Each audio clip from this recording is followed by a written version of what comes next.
Ay, uy, ya se nos fue. Bueno, o sea, se nos fue por hoy, pues, pero está por Sí, ahí. es que yo estoy en una situación que soy de la generación de séptimo, pero apenas llevo las materias de quinto y no sé si entrar en cuál. Ah, pues si quieres, termina esta hoy y ya después le puedes preguntar a la maestra. Ok, ok. ¿Va? Bueno, Sí, gracias. Vamos a hacer un ejercicio sencillo. La idea es ver si la lámpara no funciona. Nosotros tenemos que resolver el problema de si la lámpara no funciona.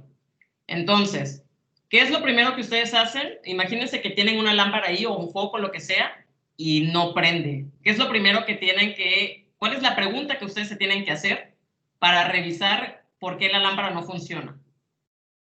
¿Tienen ideas? A ver, por ejemplo, Uriel.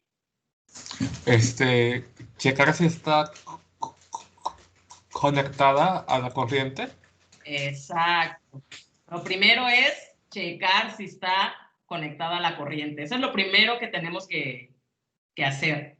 Si la respuesta es no, o sea, uno hace la pregunta, si la respuesta es no está conectada, ¿qué vamos a hacer si no está conectada? ¿Qué le hacemos a esa lámpara? ¿Alguna respuesta? Conectarla. Enchufamos la lámpara, ¿no? La enchufamos. Ahora, si sirve o no, bueno, es el siguiente paso. Vamos a suponer que la lámpara sí estaba conectada desde un principio. ¿Qué tenemos que preguntar entonces? Ya se dieron cuenta ustedes que la lámpara sí está conectada. ¿Por qué entonces no funcionará la lámpara? ¿Cuál es la siguiente pregunta que ustedes se harían? Por ejemplo, César, que tiene ahí la manita levantada. Revisar el foco. Revisar el foco. Exacto. Bueno, ahí se está quemada la ampolleta, pero porque es muy vieja esta lámpara. Pero es revisar el foco, revisar si sirve el foco o no. ¿Ok?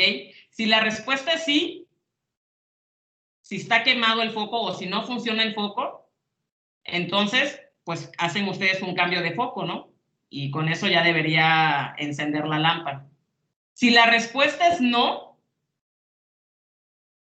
¿qué tendrían que hacer? Pues compran una lámpara nueva, ¿no? Para más fácil. Digamos, esto es un ejemplo muy sencillo y a lo mejor les parece muy trivial, pero cuando uno hace un código de programación, siempre se tiene que saber qué es lo que quieres resolver. En este caso, lo que queremos resolver es por qué la lámpara no funciona, ¿no? Entonces, esas son las preguntas que uno se tiene que hacer. Si sí, esto. Si no, esto. Entonces, para eso nos sirve un diagrama de flujo. Es esta representación gráfica que nosotros decíamos para dar solución a un problema. Vamos a ver otro un poquito más complicado, que es un diagrama de flujo, pero cuando hay un bucle. ¿Saben ustedes qué es un bucle en programación? A ver, Uriel.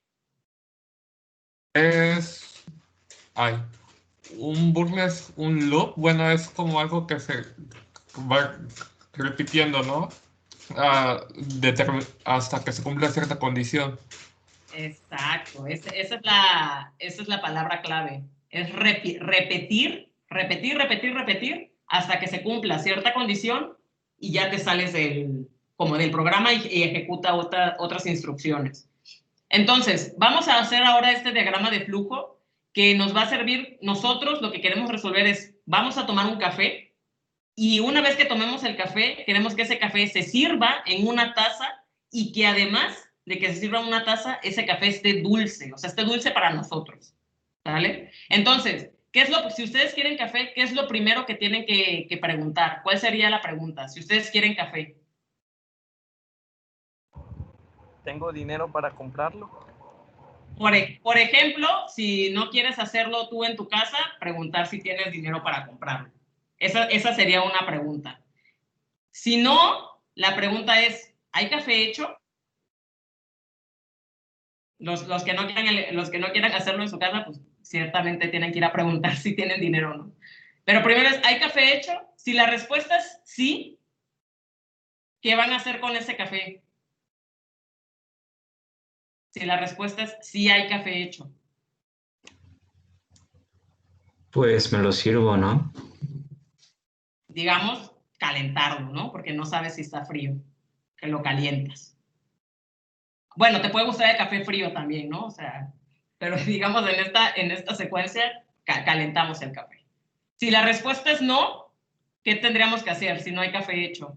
Ya, bueno, pueden irlo a comprar, yo sé, pero además de eso, ¿tienen alguna idea?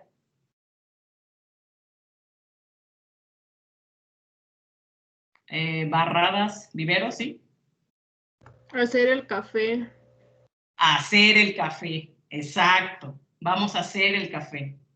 Entonces, imagínense ustedes, ahora hay dos posibilidades. Si el café está hecho, lo calientan y se pasa a la siguiente secuencia. Si no hay café, se hace el café. Pero los dos, fíjense que convergen a un solo punto. Entonces, si hay café o si ya calentaron el café, ¿qué tienen que hacer ahora? Ya que tienen el café y que ya lo calentaron. ¿Cuál es el siguiente paso? Beberlo.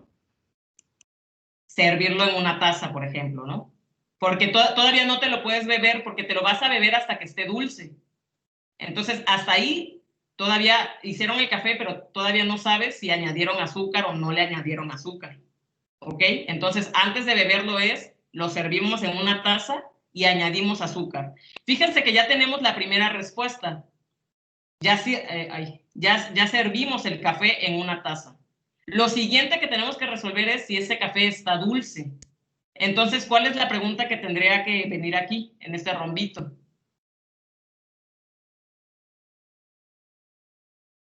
¿Ideas? ¿Uriel? Uriel vino y se fue. Pues era lo de ver si estaba dulce, ¿no? Exacto. Vamos a preguntar si está dulce o no, porque lo que nos dice la instrucción es que ese café debe estar servido en una taza, que ya lo resolvimos aquí arriba, y luego ver si ese café está dulce. Si el café está dulce, o sea, si sí está dulce para nosotros, entonces, ¿qué vamos a hacer? Si ya lo servimos en una taza, ¿sí, Jesús? Pues ahora sí ya me lo puedo tomar, ¿no? Exacto, ahora sí ya no los tomamos porque digamos, ya resolvimos el problema, ya nos servimos el café en una taza, ya está dulce y ya no los tomamos. Si no está dulce el café, ¿qué tenemos que hacer entonces? ¿Ideas? Endulzarlo, bueno. Endulzarlo, le añadimos azúcar. Y fíjense que cuando añadimos azúcar, vamos a suponer que le añadimos media azucarada. Y entonces uno tiene que volver a preguntar, se regresa otra vez, ya que le añadiste media cucharada, ahora sí, ¿está dulce el café? Si sí está dulce para ti, pues ya te lo tomas. Si no está dulce para ti, ¿qué haces? Le vuelves a añadir otra cucharada de azúcar y vuelves a preguntar, ¿ya está dulce el café? Otra vez, si ya está dulce, ya te lo tomas. Si no, vuelves a preguntar y le echas tus 10 cucharadas de azúcar hasta que te guste dulce, ¿no? Entonces va a llegar un momento en que esta pregunta en este rombito va a ser verdadera. Cuando es verdadera, entonces se va a salir ya del código y vas a tomar tu café o va a estar resuelto el problema. Pero esta situación que tenemos aquí es un bucle, es esta repetición que por ahí uno de sus compañeros decía, ¿no? Es esta repetición hasta cumplir la condición que se escribe aquí en este rombito. Entonces, bueno, yo quería platicarles un poco esto de manera muy general, qué era un lenguaje de programación, los tipos de lenguaje de programación que hay, qué es programar, porque a lo mejor, les digo, a lo mejor ustedes ya tenían esta idea de qué era programar, pero a veces hay que definirla, ¿no? Y finalmente que sepan que cuando uno hace un código para resolver un problema, pues tienes que hacer un diagrama de flujo. Muchas veces, cuando es un código que hace una cosa muy, muy, muy grande, digamos el diagrama de flujo ya sale, o sea, ya no te pones a hacer la representación gráfica en tu cuaderno, porque a lo mejor el diagrama de flujo te saldría demasiado grande. Pero sí que este diagrama de flujo lo tenemos internamente, ¿no? O sea, lo tenemos en la mente. Como que ya en la mente estamos solucionando, a ver, si quiero que pase esto, va a pasar esto. Si cumple esta condición, ahora va a pasar esto. Si no, tiene que hacer esta otra cosa. ¿Sí me explico? A lo mejor ya no se hace, no sé. Yo ya no hago el diagrama de flujo escrito, pero sí que tengo una idea en la mente de qué quiero, solucionar en un programa. Yo les recomiendo que si apenas están empezando a programar, sí hagan sus diagramas de flujo, porque la verdad es que te facilita un poco el proceso. Porque muchas veces queremos hacer un programa y no sabemos por qué no funciona, por qué no hace lo que nosotros queremos. Porque nos vamos directo al código y nos vamos directo al editor o en donde sea que programen. Entonces, si están empezando a programar, yo les recomiendo que se hagan un diagramita de flujo, un poco para que tengan esta estructura de lo que quiere hacer su código o del problema que ustedes quieren solucionar, y posteriormente entonces ya se vayan a un lenguaje de programación y entonces ya puedan programar allí pues el problema que ustedes quieren resolver. Ahora, en este sentido hay varios lenguajes de programación. Cuando yo estuve en la facultad me tocó programar en C y posteriormente estuve un rato programando en C++. Y durante la preparatoria, que es donde yo les digo que realmente aprendí, como ahí en la preparatoria sí hacíamos pseudocódigos, sí hacíamos diagramas de flujo, porque era una carrera técnica en computación. Entonces ahí sí hacíamos como que todo este tipo de cosas. De hecho, programamos también en lenguaje máquina con ceros y unos, y era una cosa, no, era una cosa muy complicada, la verdad. Qué bueno que ya no lo uso, pero que sepan que está este lenguaje de bajo nivel.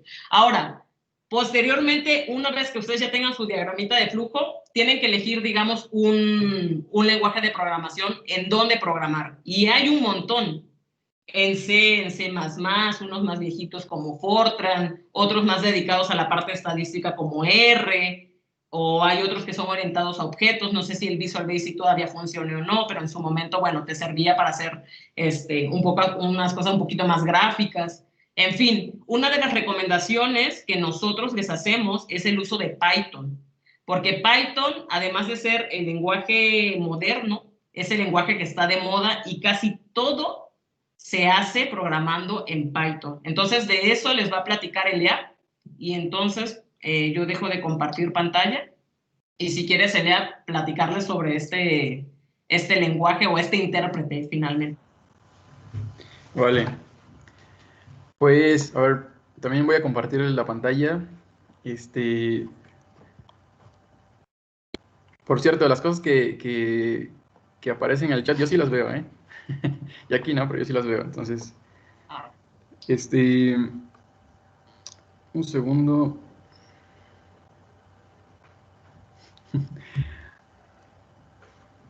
¿Ustedes ven mi escritorio?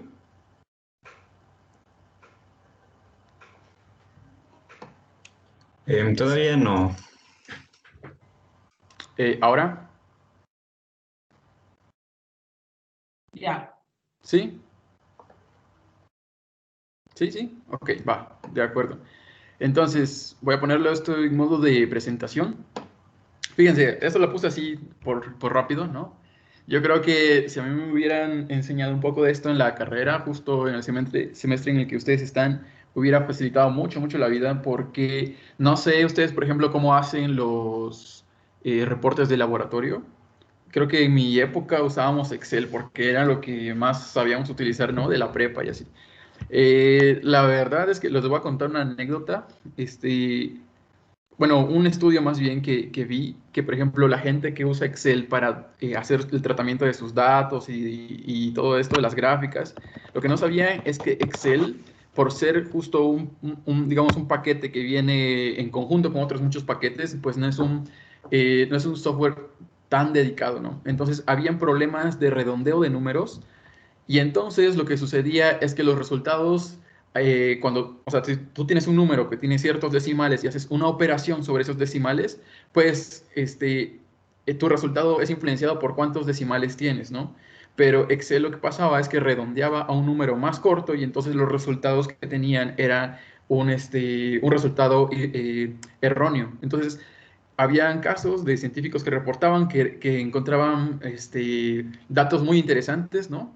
Pero interesantes porque no era lo que ellos estaban prediciendo, y eso era simplemente por errores de redondeo. Bueno, entonces, lo que quiero decir con esto es que hay herramientas que son más adecuadas para tratar con datos, como es el caso de física, ¿no? Al final nosotros tenemos experimentos, tenemos datos y luego los queremos analizar.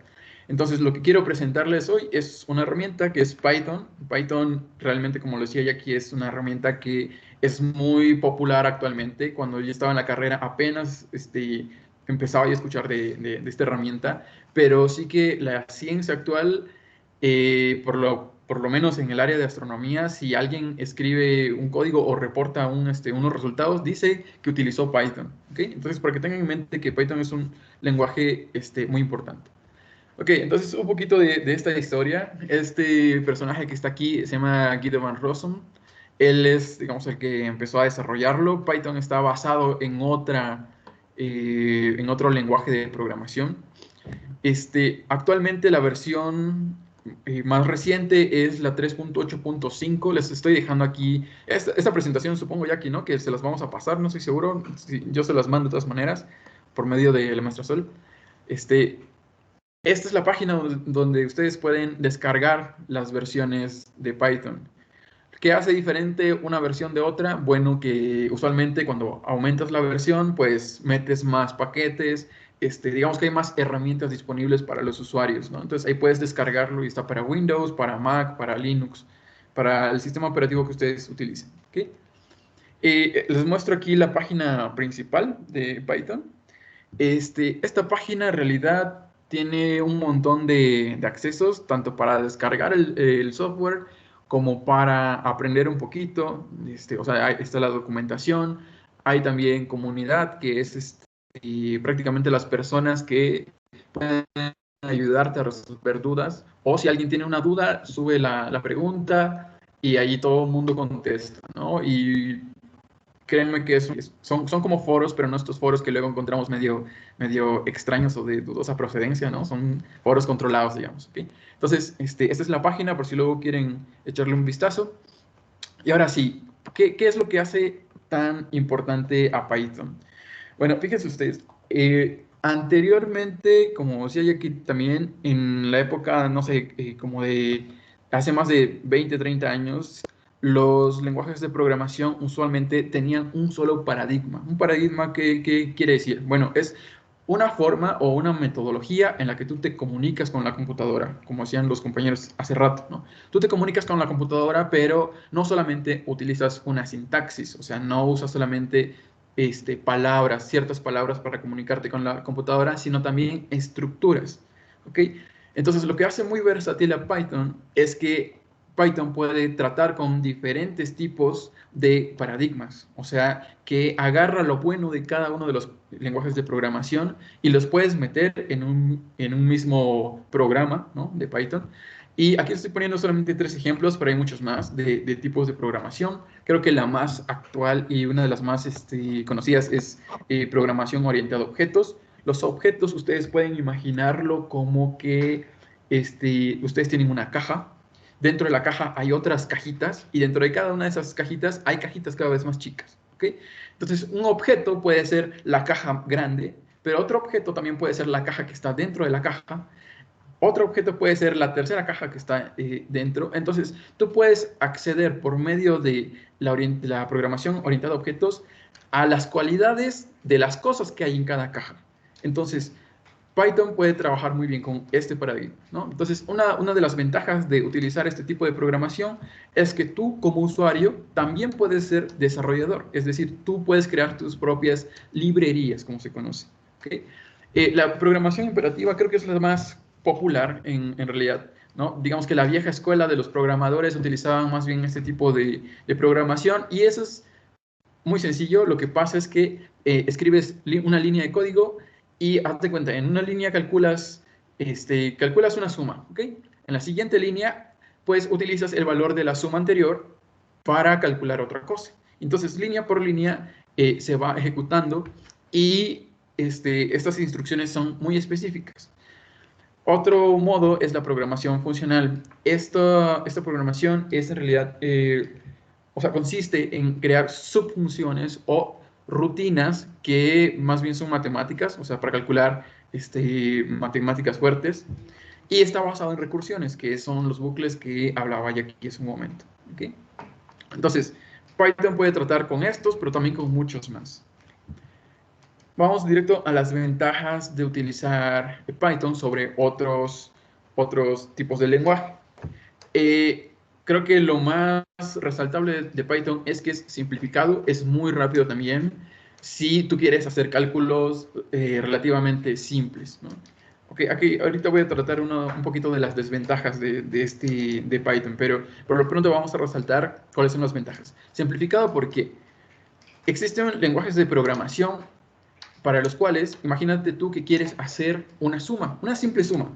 Para hacer esta suma, tú tienes que declarar previamente las variables, tienes que decir qué tipo de dato va a recibir cada una de las variables. Recuerden que las variables son simplemente estos nombres que tú le pones al momento en que programas, son los nombres a los cuales tú llenas ese espacio de memoria con un valor. Y este valor puede ser un entero, puede ser un valor de coma flotante, es decir, con muchos decimales, puede ser un string, que es prácticamente letras y números, pero en formato de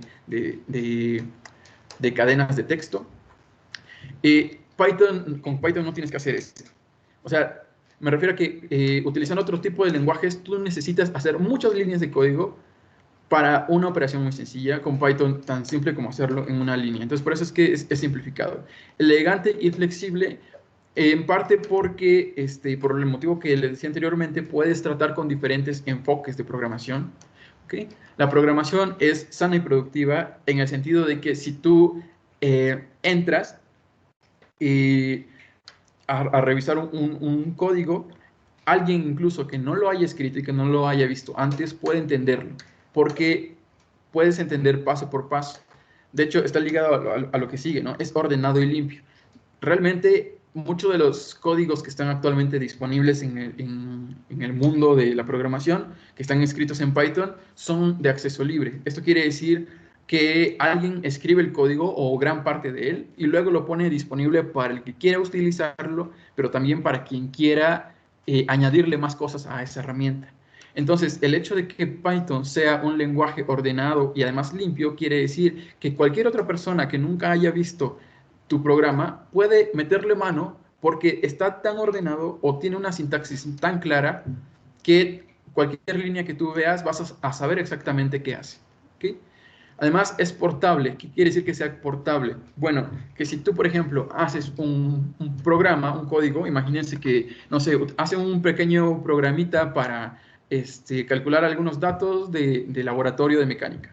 Entonces, como están trabajando en equipo, pues tú creas el código, pero los datos los tiene otro compañero, entonces tú simplemente le mandas el script o le mandas esta serie de instrucciones de Python y esta otra persona la puede correr en su propia computadora y generar los datos que necesitas para el reporte final, ¿no? Entonces, es muy portable, además de que, bueno, también depende un poco de la versión, ¿no? Pero imaginemos que todo el mundo tiene la misma versión de Python, entonces puedes compartirlo con quien quieres.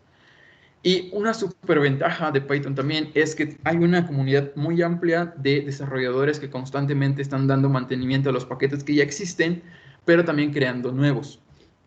Cuando ustedes entren un poquito más de lleno en este mundo de Python, van a ver que si ustedes descargan una librería, no tardando va a haber una actualización de esa librería. ¿Eso qué quiere decir? Pues prácticamente como su nombre lo dice, imagínense que tienen una librería, una biblioteca en casa y ustedes encuentran un nuevo libro, entonces meten el libro en ese estante de libros, ¿no? Eso es prácticamente actualizar la librería.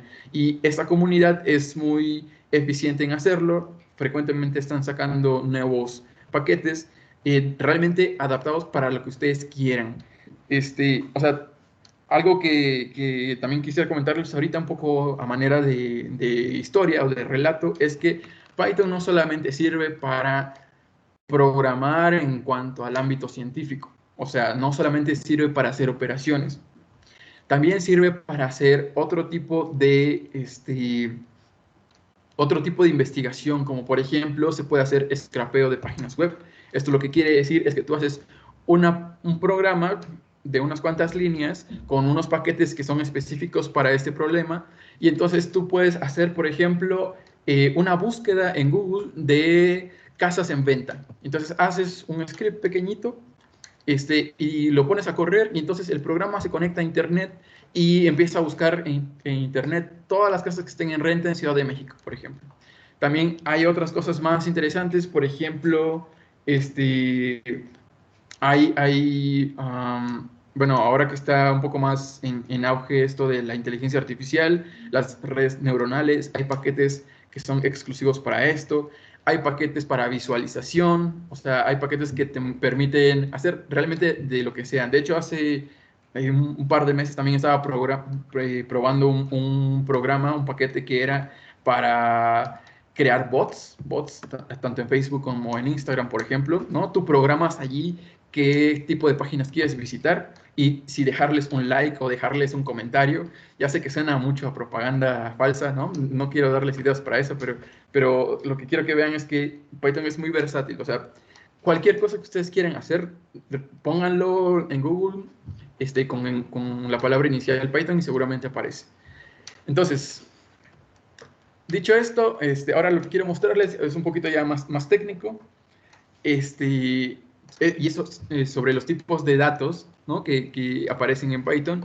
La mayoría de los lenguajes de programación tienen estos mismos tipos de datos. Por ejemplo, vamos a ir de arriba hacia abajo, ¿no? str quiere decir que es una cadena de texto, es una... vean el ejemplo, hasta la última columna tiene como comillas, eso quiere decir que es un texto simplemente, una cadena de texto. Está también en la versión Unicode. También existen listas, esto quiere decir, vean el ejemplo hasta el final, son estos paréntesis cuadrados donde tú puedes ir metiendo objetos, como puede ser un número, como puede ser un string, que es la palabra cadena, puedes meter valores booleanos, true o false, existen tuplas, existen sets, existen diccionarios, enteros, y todo lo demás pues son tipos de datos para valores numéricos, ¿no? Incluso valores en notación compleja. Algo que nada más aquí pongo como anotación es que estos nombres que ustedes observan en la primera columna son nombres que están reservadas para estos tipos de variables. Es decir, que tú no puedes poner, por ejemplo, str igual a 1 más 2, porque str ya es una partícula que está reservada para las cadenas de texto y cosas de ese estilo. ¿Okay? Un poco sobre la estructura de los datos. Tú puedes hacer en Python un montón de formas de almacenar tu información. Por ejemplo, puedes utilizar valores numéricos directamente como un entero o flotantes, que quiere decir que tiene muchos decimales, números complejos. Puedes crear diccionarios. Un diccionario en Python es prácticamente un contenedor al cual tú le asignas una llave que abre el acceso a la memoria de un valor. Por ejemplo, si tú haces un diccionario que tiene valor 1 igual a hola, cuando tú pidas el valor 1 dentro de este diccionario, siempre te va a retornar la palabra hola. ¿Okay? Booleanos, true o false. Existen sets, que es un cambio de las listas. De hecho, lo que sigue es tipos de secuencia. Pueden ser strings, pueden ser tuples, pueden ser listas, pueden ser arrays también. O sea, hay un montón de tipos de variables que pues, van a ser útiles dependiendo del tipo de problema que tú quieras atacar. ¿Okay? Ahora, un poco sobre la filosofía de Python. Es que miren, hay como una convención mundial acerca de cómo hacer códigos en Python. Y esto es simplemente para que todo el mundo, ¿no?, pueda tener el acceso o la facilidad de leer un código aunque esta persona no la haya desarrollado. ¿Okay? Entonces, estos son algunos de los puntos que se llaman, de hecho, el Python Zen. Y algunos de los ejemplos pueden leer los primeros renglones. O sea, bonito es mejor que feo, obviamente. Explícito es mejor que implícito. Simple es mejor que complicado. Complejo es mejor que súper complicado. Y, o sea, hay un montón de puntos que tratan justamente sobre la filosofía que hay detrás de Python. O sea, si tú sigues la mayoría de estas reglas, créeme que cualquiera que lea tu programa va a entenderlo con mucha facilidad. ¿Okay? Y además tú mismo, ¿no? Cuando tú escribes un código, de repente se empieza a hacer muy extenso y llega un punto en que empiezan a salir errores, pero como no seguiste esta receta, pues entonces está todo revuelto y entonces ni tú mismo entiendes tu propio código. No sé si para los que han programado alguna vez les ha pasado. Bien, entonces ahora sí, como que ya hablamos un poco del background, pero ahora sí la parte un poco más, ¿no? Pues, ¿cómo le hago para aprenderlo? La intención de este minicurso no es justamente enseñarles Python, pero sí darles las herramientas para comenzar con ello, ¿no? Entonces, aquí les pongo una lista de, por lo menos, algunas de las páginas que he probado en algún momento. Está Udemy, que en realidad muchas de estas páginas no son exclusivas para Python, sino para diferentes lenguajes de programación o diferentes herramientas de cómputo, pero incluyen Python, ¿no? Entonces está Datacamp también, Learn Python, la misma página de Python tiene algunos cursitos, Real Python, ¿no? En particular, yo he probado el último, el segundo, el Datacamp, y el Real Python, que es hasta el final. Y ahí ustedes van a ver que la forma de enseñanza de verdad es demasiado lúdica. De hecho, te enseñan con un tipo de dibujitos como el que les estoy poniendo aquí a la derecha. Hay ejercicios, hay videos, hay de todo, de verdad de todo. La desventaja, digamos, es que si tú quieres ir más allá en las lecciones, hay que pagar una suscripción anual o mensual, no recuerdo. Pero si usted está en la posibilidad de hacerlo, la verdad es que vale mucho la pena porque trae mucho material que no encuentran tan fácilmente directamente en internet, ¿okay? Y hay muchos más, claro, si ustedes necesitan algunos más, pueden preguntar y con gusto les mando otras ligas. Otra forma que creo que podría ser más conveniente para todos nosotros, pues, es directamente ver videotutoriales, ¿no? Entonces, si ustedes van a YouTube y ven que hay pueden buscar Python y van a ver que hay un montón de clases grabadas, ¿no? De Python. Y lo padre de esto es que la persona que hace los videotutoriales, pues también hace graba su pantalla y entonces en el momento ustedes van viendo cómo va digitando las cosas y los resultados que van saliendo. ¿Okay? Aquí les presento también unos instaladores. Esta palabra lo que quiere decir es que son herramientas que te ayudan a instalar Python, o más bien instalan Python, pero también tienen la versatilidad de poder instalar los paquetes que tú requieres. Entonces, creo que los más conocidos son Anaconda o Conda. Anaconda, en realidad lo que pasa es que si tú instalas Anaconda, te descarga el último Python, pero también un montón de paquetes que vienen por default, ¿no? Lo que sucede es que luego puede ser muy pesada esta descarga porque pues son prácticamente toda la paquetería de Python default, ¿no? En cambio, si tú quieres instalar solamente Python, pero algunos paquetes o librerías específicas, lo que te convendría es instalar Conda o Miniconda, y entonces solamente instala Python y tú vas instalando poco a poco las librerías que te sean necesarias, ¿no? y útiles. Ahora un poco sobre, ya casi para finalizar, ok, imagínate que ya tienes Python, pero ¿cómo empezar a hacer estos programitas? Bueno, el día de mañana vamos a tener como unos ejemplos y les voy a mostrar más o menos cómo se utilizarían unos editores. Estos editores en realidad son prácticamente, háganle cuenta como un tipo bloc de notas, ¿no? de Windows, o el Gedit en Linux, no sé qué utilicen ustedes, pero que están muy como apropiadas o diseñadas justamente para programar, no para escribir una carta, para escribir un texto común. Están diseñadas para que pueda ser atractivo visualmente, pero también que te ayude a programar, vaya, en una forma más cómoda que como lo harías en una página en blanco, ¿no? Que es luego a veces muy cansado y luego desespera un poco, ¿no? Entonces, esta es una lista que trae diferentes editores. Está Sublime Text, Atom, Notepad, TextMate, Beam, Visual Studio, Komodo. O sea, hay un montón, ¿no? En particular, yo he probado el primero, el Sublime, y el Visual Studio Code. Esos, la verdad es que ambos están muy bien. De hecho, la imagen que ustedes ven ahí a la derecha es un screenshot del Sublime Text. Y entonces, bueno, luego podemos dar una revisión de cómo funciona cada uno de ellos. Ahora, fíjense ustedes, estos editores son para hacer lo que se llama scripting. Esto quiere decir que ustedes escriben la lista de instrucciones que quieren dar a la computadora y luego, mediante una terminal o otra herramienta, pueden correr este script y es que obtienen los resultados. Una desventaja, si quieren verlo así, de hacer el script es que si la cosa truena, o sea, que si se echa a perder, si no corre o si hay algún problema interno, pues en la pantalla, por ejemplo, en la consola de comandos, pues ustedes van a ver que hay un montón de errores. Entonces ustedes tienen que localizar cuál es el error y pues ir a arreglarlo, ¿no? Para poder tratar de resolver este problema, lo que existe es también otros tipos de editores, vamos a ponerlo así, pero que pueden ejecutar al mismo tiempo la acción que ustedes están escribiendo. Por ejemplo, que es el Jupyter Notebook.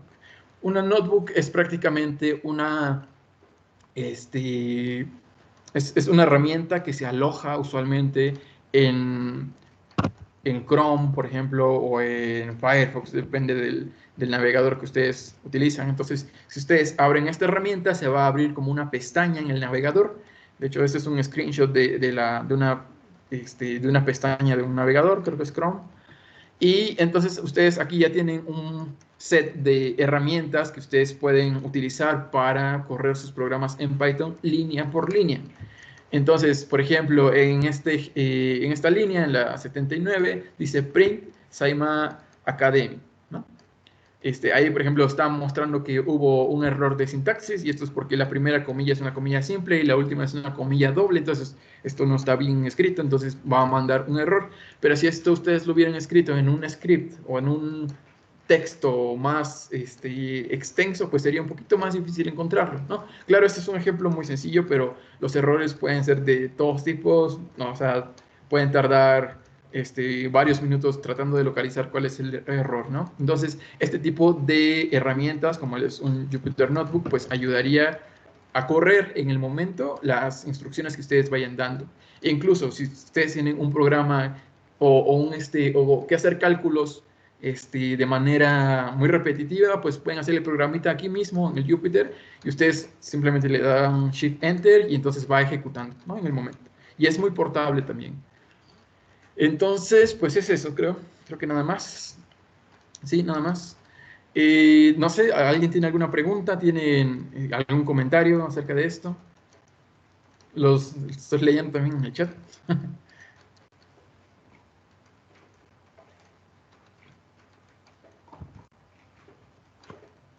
Hola, hola, ¿preguntas?